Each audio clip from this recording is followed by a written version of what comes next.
Halo semuanya, kembali lagi sama aku, Destiara Mahardila, di Ruang Podcast. Gimana kabarnya hari ini? Masih di rumah kan? Hayo, jangan bandel-bandel ya kalian. Keluar boleh, tapi kalau ada kepentingan aja.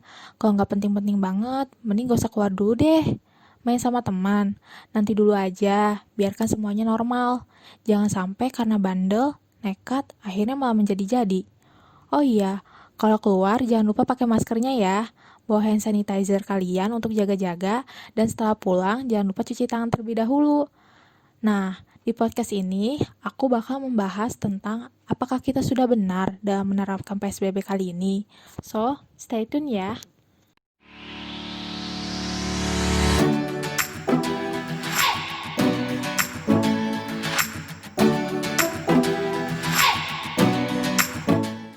Pasti kalian sudah tahu kan bahwa sejumlah wilayah memutuskan untuk menerapkan tindakan pembatasan sosial berskala besar atau PSBB guna menekan laju penularan dan penyebaran COVID-19 di Indonesia.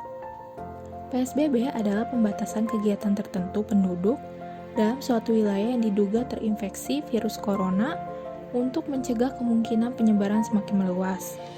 Apabila aturan tersebut dijalankan, maka sejumlah kegiatan yang melibatkan publik dibatasi, seperti perkantoran atau instansi diliburkan, pembatasan kegiatan keagamaan, dan pembatasan transportasi umum. Suatu wilayah dapat menetapkan PSBB dengan aturan sebagai berikut.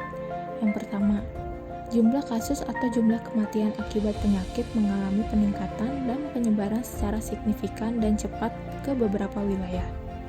Yang kedua, terdapat kaitan epidemiologis dengan kejadian serupa di wilayah atau negara lain. Bagi wilayah yang ingin menetapkan PSBB, permohonan penerapan aturan PSBB diajukan oleh gubernur atau bupati atau wali kota dalam lingkup satu provinsi atau kabupaten atau kota tertentu.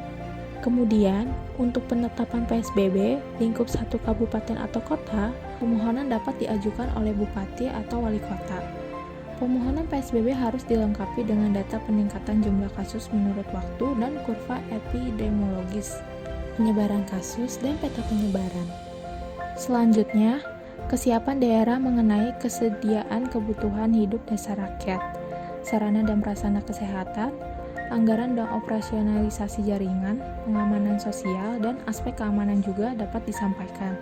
Menurut Permenkes nomor 9 tahun 2020, pelaksanaan PSBB akan berlaku selama 14 hari dan dapat diperpanjang sesuai kondisi wabah. Di sisi lain, dalam menerapkan PSBB ada aturan dalam berkendara, namun aturan ini baru ditetapkan untuk wilayah PSBB, ada aturan dalam berkendara untuk wilayah DKI Jakarta.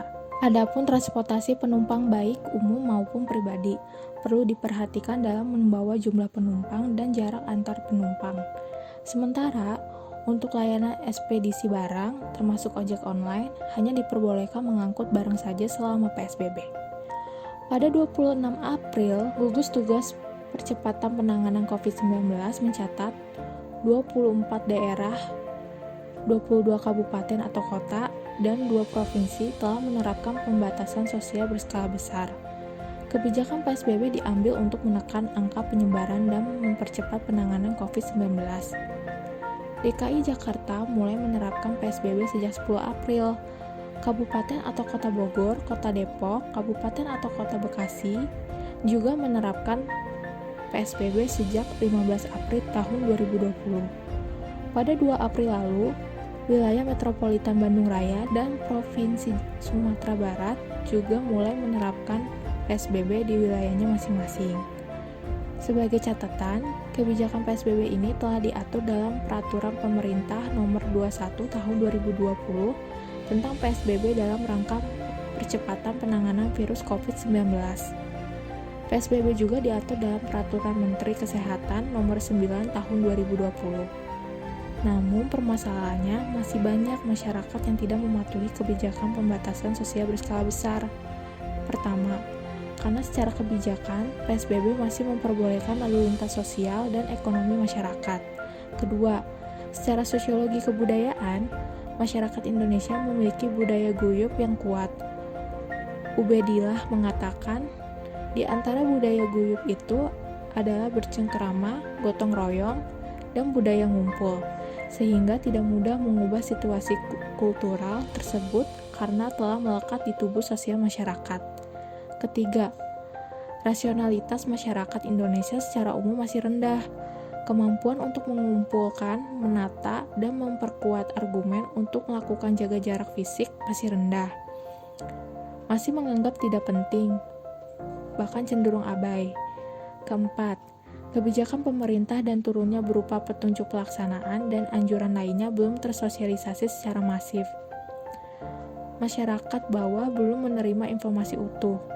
Mereka yang melek informasi COVID-19 kebanyakan masyarakat perkotaan kelas menengah dan atas. Elit politik memberikan contoh buruk dalam situasi COVID-19, misalnya komunikasi publik pemerintah, koordinasi, dan cara elit menjalankan kebijakan. Ia menyebut masih ada elit politik yang membagikan sembako di jalan dan membuat kerumunan. Tentu ini semua membuat ketidakpercayaan masyarakat pada pemerintah melemah. Akibatnya, masyarakat tidak mau mendengar anjuran pemerintah. Nah, bagaimana? Sekarang tahu kan mengapa masih ada aja yang melanggar? Karena kita sudah tahu, yuk jangan dilakukan lagi. Kita ubah semua demi kebaikan kita bersama. Segitu dulu ya podcast kali ini. Ambil manfaatnya, cari lagi ilmu di luar podcast ini ya. Bye-bye.